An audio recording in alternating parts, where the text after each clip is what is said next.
So hi everyone, welcome back to me. And to me only, alone, and me only, yes. So nandito tayo sa still Scheveningen,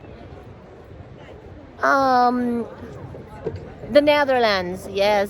So as you can see, nandito kami sa dagat nila. And ang dami-daming tao, look at that. Dito sa area na ito yung seaside, yung kanilang seaside, ayan. Tapos, may mga nagbebenta din dyan ng mga damit and everything, mga swimwear and everything. So, makikita nyo din dyan na kahit nandyan sila sa ibabaw malapit sa dagat, kahit nandyan sila sa malapit sa dagat, marami-rami pa rin sa kanila yung may nagpatay ng mga buildings and housing. Housing siguro yan. And of course, ang dami-daming mga ibon. As of today, ang dami-dami nilang mga guest, ang dami-daming mga tao ngayon kasi magandang weather ngayon, ang ganda-ganda ng panahon. Totoo po yun. And meron silang parang anong tawag dito? Is it me you're looking for? Parang meron sila ding mga yung circle na yon. What do you call that one? It's like actually, hindi siya Ferris wheel, pero parang it's when you will be kapag nandun ka, Tagalog na lang please, nahirapan ako. Kapag nasa UK ka, they call it London Eye.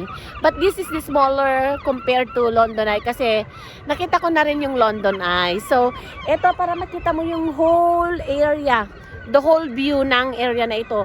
Ang ganda-ganda, promise. And ang dami-daming mga building, tsaka yung mga buildings nila from there. Ang daming tao kasi nandito talo sa kanilang pier. Oo, na kanilang pier. May mga ibon din. Tingnan nyo naman yung mga ibon na yan. Oo. Tapos, iikot ko lang kayo mga kapatid. Ayan, iikot ko lang kayo. Ayan. Dito tayo nang galing kanina. Diyan tayo galing. And look at this side mga kapatid. Look at this side. Look at mga friends ko yan. Yan, dito kami magmi-meeting na. Hi friends! So, dito naman yung ang daming tao. Ang dami niyang tao. Ang daming tao, tingnan nyo yan. Ang daming tao dyan, oh. Dami-daming tao. Ayan. Ayan yung kanyang kabuuan. Ayan siya, ang dami. Ikot ko lang kayo mga kapatid, ayan. Ang ganda ng sun. Ayan siya, oh. Ikot ko lang kayo ng very, very light. Ayan siya, ayan. So, may mga under construction pa dyan sa baba. Kompleto naman siya, may kainan and everything. Pero meron sila doon, oh. Parola, look at that one. Yung parang malapit na talaga doon sa dagat. Makikita mo. And itong area na ito, meron ding mga kainan. So, ang ganda-ganda lang ng lugar, promise. Tingnan mo, oh. Diba? Ang ganda-ganda lang ng lugar. Diba? Ang ganda-ganda lang ng lugar nila. So, ma-appreciate mo talaga. Still, nandito ako sa the Netherlands. And ito is ang Scheveningen. Ang hirap kasi i-pronounce ng kanilang Scheveningen. Scheveningen ay isa sa mga 8 municipalities ng Netherlands. Yes. So, isa sa mga 8 municipalities ng Den Haag, Netherlands. So, buhay na buhay ang kanilang ngayon, buhay na buhay ang kanilang mga turista. Kasi tignan mo yung view, ang ganda-ganda lang, oh. Kasing ganda ko. Cheers! Diba? So, ang sarap-sarap sa pakiramdam na makikita mo yung mga ganitong eksena. Kasi, pagpagod ka na, kasi parang 2-in-1 ito eh. 2-in-1 siya. Parang 2-in-1 siya, nasa half of it, nasa side ka lang, side ng city. And nasa dagat ka, nasa nature ka. So it's like 2-in-1 together. Ma-enjoy mo kasi may mga shopping centers, may mga shopping by the sea, na mga shopping centers, at ang dami-dami as in. Mga pagkain, of course, hindi yun nawawala. Tsaka, vacation ngayon, ang daming families na pumupunta. Tignan nyo naman yung aking background and emerald. So, napakasarap lang sa pakiramdam na lalanghap ka ng sariwang hangin. O, diba? Away from the city. Life, little bit away from the city naman ang ating peg for today's video. So, ang dami-dami nakaka-enjoy pag gusto mong ma-relax. Dito ka lang sa tabing dagat kasi doon sa aking workplace ay nasa mismong city kami. But here, parang mafe-feel mo talaga yung peace of mind. Yung peace of mind mo kasi nasa nature ka and katatapos lang ng winter namin. So, we are craving for the sunlight. So, here you go. Meron tayong sun. And we are so thankful that the weather for today ay very swak na swak, of course. Swak na swak sa ating paglalakbay, sa ating travel for today's video. So, syempre, kailangan nating i-break yung ating everyday life. Kumbaga, kailangan din nating mag-relax.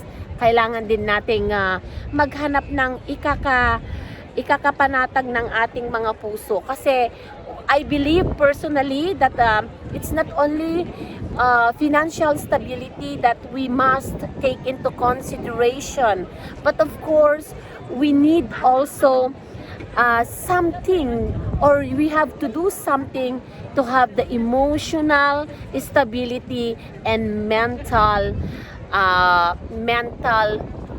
calmness.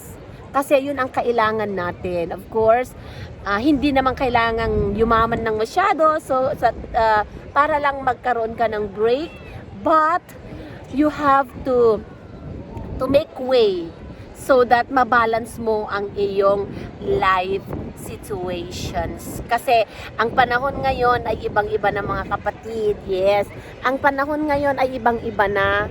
Masyado nang nakaka-pressure ang buhay. Masyado nang hindi lang nakaka-pressure, kundi iba na ang ikot ng mundo ngayon.